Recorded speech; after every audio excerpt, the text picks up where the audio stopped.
Assalamualaikum warahmatullahi wabarakatuh.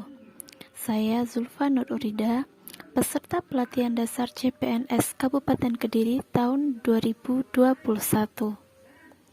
Berikut adalah tugas untuk membuat podcast modul manajemen ASN.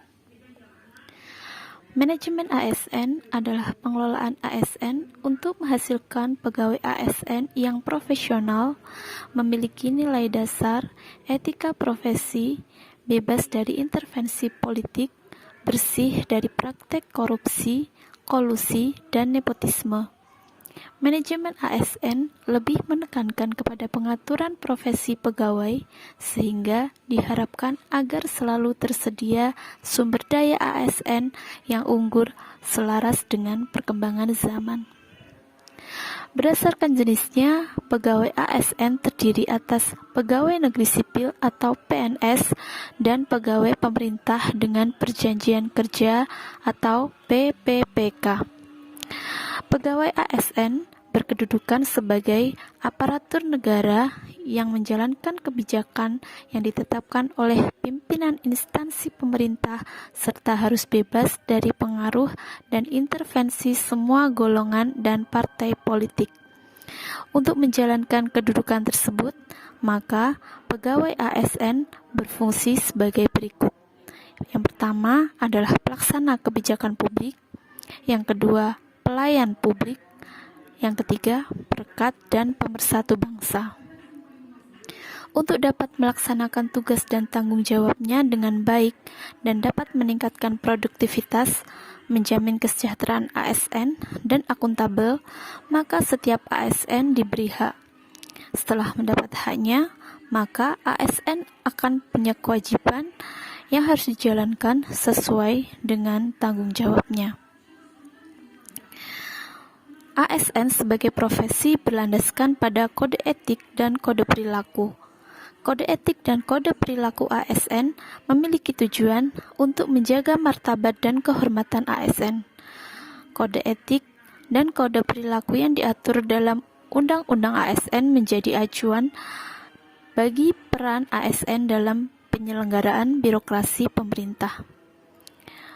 Penerapan sistem merit dalam pengelolaan ASN mendukung pencapaian tujuan dan sasaran organisasi, memberikan ruang bagi transparansi, akuntabilitas, objektivitas, dan juga keadilan. Beberapa langkah nyata dapat dilakukan untuk menerapkan sistem ini, baik dari perencanaan kebutuhan yang berupa transparansi dan jangkauan penginformasian kepada masyarakat maupun jaminan objektivitasnya dalam pelaksanaan seleksi, sehingga instansi pemerintah mendapatkan pegawai yang tepat dan berintegritas untuk mencapai visi dan misi yang telah dibangunnya. Pasca rekrutmen,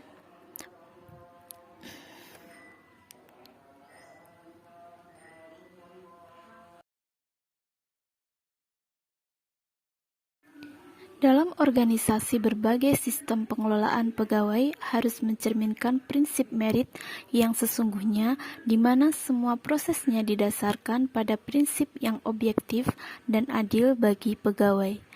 Jaminan sistem merit pada semua aspek pengelolaan pegawai akan menciptakan lingkungan yang kondusif untuk pembelajaran dan kinerja. Pegawai diberikan penghargaan dan pengakuan atas kinerja yang tinggi. Di sisi lain, bagi yang performance-nya buruk akan tahu di mana kelemahan dan akan diberikan bantuan dari organisasi untuk meningkatkan kinerjanya. Manajemen ASN terdiri dari manajemen PNS dan manajemen P3K.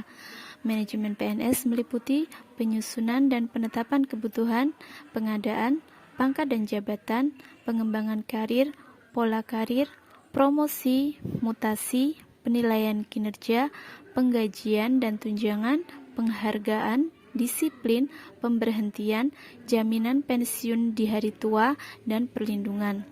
Sedangkan pada manajemen P3K meliputi penetapan kebutuhan pengadaan, penilaian kinerja, penggajian dan tunjangan, pengembangan kompetensi, pemberian penghargaan, disiplin pemutusan hubungan perjanjian kerja, dan perlindungan.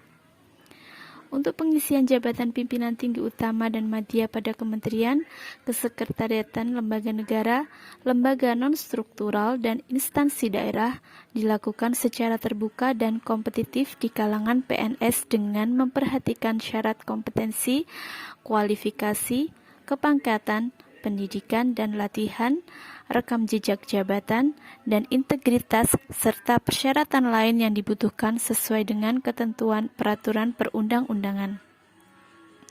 Pejabat pembina kepegawaian dilarang mengganti pejabat pimpinan tinggi selama 2 tahun terhitung sejak pelantikan pejabat tinggi, kecuali pejabat pimpinan tinggi tersebut melanggar ketentuan peraturan perundang-undangan dan tidak lagi memenuhi syarat jabatan yang ditentukan. Penggantian pejabat pimpinan tinggi utama dan madya sebelum 2 tahun dapat dilakukan setelah mendapat persetujuan oleh Presiden. Jabatan pimpinan tinggi hanya dapat diduduki paling lama adalah 5 tahun. Dalam pengisian jabatan tinggi, pejabat pembina kepegawaian memberikan laporan proses pelaksanaan kepada KASAN. KASAN melakukan pengawasan pengisian jabatan pimpinan tinggi baik berdasarkan laporan yang disampaikan oleh pejabat pembina kepegawaian maupun atas inisiatif sendiri. Pegawai ASN akan dapat menjadi pejabat negara. Pegawai ASN dari PNS yang diangkat menjadi pejabat negara diberhentikan sementara dari jabatannya dan tidak kehilangan status sebagai PNS. Pegawai ASN berhimpun dalam Wadah Korps Profesi Pegawai ASN Republik Indonesia.